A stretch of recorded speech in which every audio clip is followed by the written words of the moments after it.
This video is sponsored by my episode of Media Dumpster that I've done on the first Winnie the Pooh Blood and Honey film. If you haven't seen that, there'll be a link down in the description to go watch that episode. It's a pretty good one, and it gives my overall thoughts on the first film before you go watch this one. So, if you want to, you can go watch that and come back to this. If not, get ready for the review. Winnie the Pooh Blood and Honey 2 was directed by frake-waterfield and released in theaters this weekend. And the film has garnered quite a lot of attention, similar to the first one, because it debuted with a 100% on Rotten Tomatoes. Yeah, I was very shocked at that. Granted, it was only 7 reviews. It's gone down a bit now. But it's still a way better score than a 3% that the first film got. And I'm going to go into some spoilers, obviously, with this review. If you haven't seen the movie, then watch out for spoilers. They're going to be coming up right there. So click off the video if you haven't seen the film so you don't get spoiled, because I'll tell you right now, guys, I liked it. I liked Winnie the Pooh Blood and Honey 2. If you told me I was going to like this after I watched the first film, and if you've seen my review on that, plus the Media Dumpster episode, you'll know I'm not a fan of this movie, or of that movie.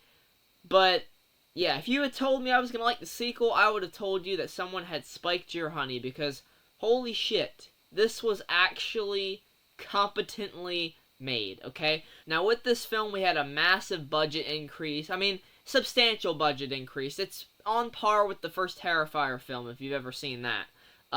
There's still, it's very dark. It's filmed very dark in some areas, so certain kills where the gore might not be the greatest or the CGI might not be the greatest, they kind of cover that up with it being so dark.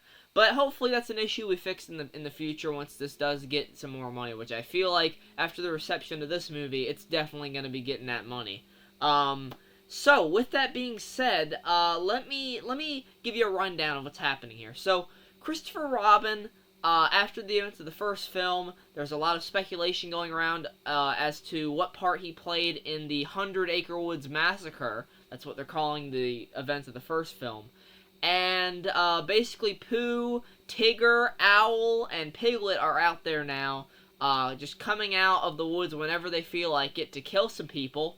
And honestly, sometimes they don't even have to come outside because people are going into the 100 Acre Woods on their own accord, trying to kill these creatures for what happened in the first movie, because obviously news is circulated about what happened.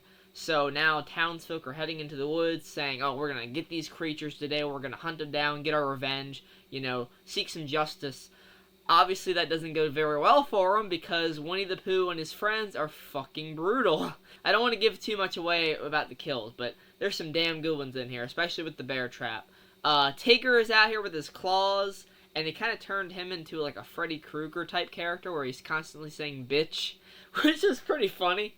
Owl is an entertaining one as well. He's kind of like, he's still evil as hell, but he's kind of like the voice of reason, kind of guiding Pooh and, you know, the others where they need to go, telling them information, and, you know, saying some witty dialogue before he kills people as well. Piglet, he's kind of treated as like a Leatherface type character here, which is, it was definitely good to see that the designs for these characters are way better. Like, they look like they are creatures. They don't look like people that are just wearing Winnie the Pooh and Piglet masks like they did in the first film. You'll remember that was a big criticism of mine of that film. Another thing in that movie that I didn't like was that the tone, it's a lot more serious than it needs to be. This is a Winnie the Pooh movie where we have Pooh and Piglet and the others killing people. Like, we don't need to be super serious, and this film does do that. There is some serious moments involving Christopher Robin's brother. There's a plot line with him and his brother. It's very reminiscent of the Five Nights at Freddy's movie.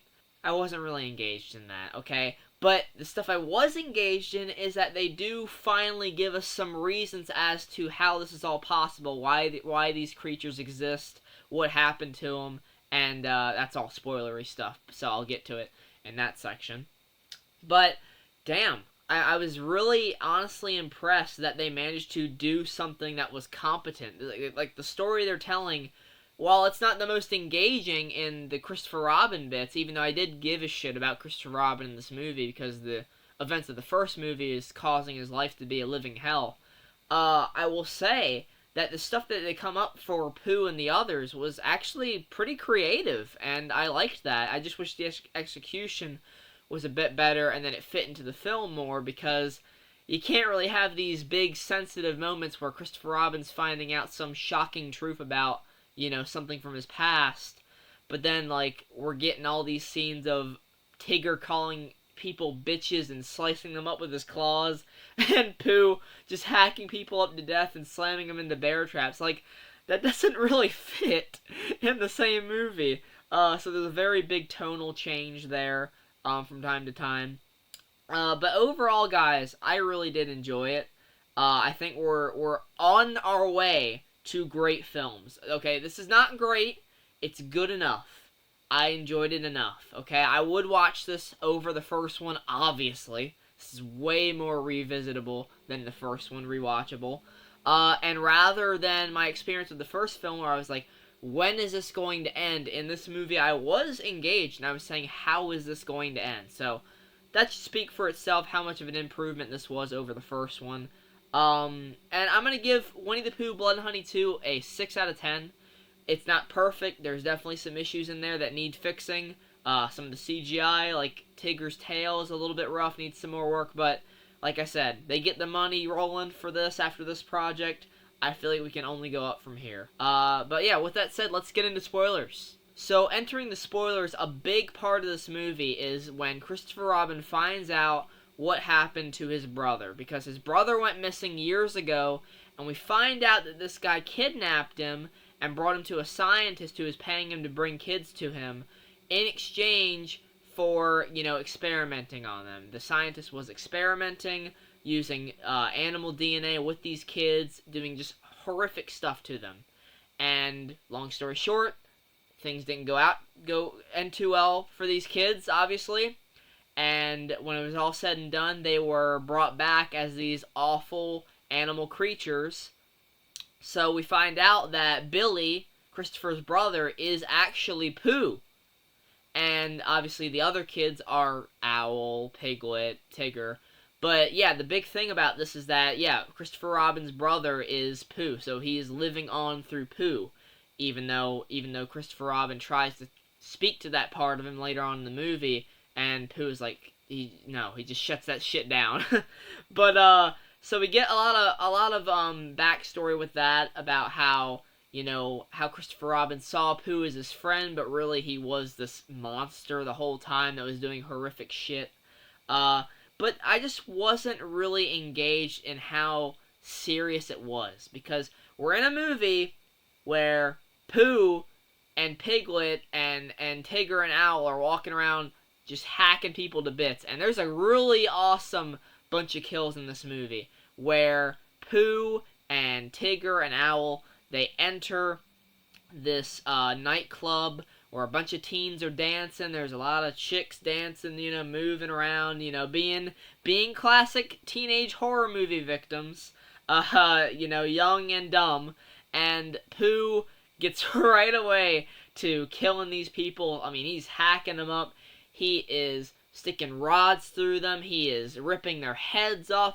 He punches one lady, and it just kills her on impact. So I thought that was really funny. And we get a lot of great use out of the bear trap, like I said, where Pooh chunks it at this one girl, and it latches onto her head, and then rips it off, and then he takes a bat and just smashes her head. Oh, good shit, Pooh. Oh, dude. So that's really where the film shines, in its kills and the ridiculousness of Winnie the Pooh killing people. Now, how is that any different from the first one?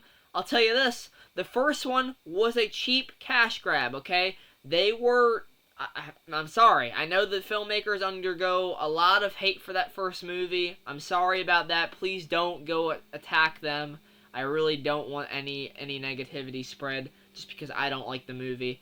But they stepped up their game for this movie, okay? Because the first one was just a cash grab. It had hardly any substance, any story to it at all. It was just, hey, let's make a Winnie the Pooh horror movie because the name just went into fair use, you know, public domain, and we can, you know, make big bucks off of it. And it worked. Their scheme worked. But in this movie, we get a competently written story. There are, you know, characters that actually feel like they have some level of depth to them, compared to the last one where it was just a bunch of girls in this cabin where they're like, it's hardly developed whatsoever. Nothing is really used or expanded on in that movie whatsoever. Here we get some lore, not only for Christopher Robin, but our creature. So I was really liking that. I appreciated that they didn't just go the route of using this IP for, you know, cheap cash grabs like they did with the first movie. They learned their lesson, that people didn't like that, so they took it and made something good. And the movie ends basically with Christopher Robin.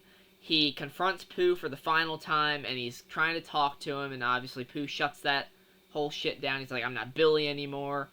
And he goes to kill this girl that Christopher Robin likes because Pooh just does not want Christopher Robin to have a woman in his life, apparently. Oh man, it's really great. He gets this chainsaw, he gets it flaming, and he's pushing the woman's head down on the chainsaw, nearly killing her, or about to kill her, sorry. And then Christopher Robin comes up behind him with this axe and stabs it right into Pooh's head, and down goes Winnie the Pooh. But I'm pretty sure, obviously, he's not gonna be dead, because we do have the Poohniverse movie coming up, where he's very clearly on the poster riding Bambi into battle. Can't wait for that movie. But yeah, I thought that was a fine conclusion. You know, the survivor wins, kills the killer. Everyone goes home. They didn't drag it on. They didn't do a tease or anything like that. So I like that. They're like, hey, you want more of this? Come back for more. And I will, because I enjoyed the movie. So that's going to be my real quick thoughts on Winnie the Pooh, Blood and Honey 2. I could talk about this movie a lot more, go into what works about it, what doesn't work about it. I might do a media dumpster on this, but I did like it enough where I could probably say it's not warranted of one, even though I did just do one on Megan and Barbie. But I'll probably end up doing it. Hell, it's going to be one that I'll probably have a lot of ideas on what to do for, like, a story or some jokes or something in it. So let me know if you want to see that. Tell me what you thought of Winnie the Pooh, Blood and Honey 2 down in the comments below. Once again, if you have made it this far in the video, leave a like, subscribe for more videos, and hit that notification bell for more thoughts on this weird Poohniverse we got going on here. Or it's the Twisted Childhood universe, but they have a movie called Poohniverse. It's weird. Take care, guys. Eat your honey, and enjoy. Goodbye.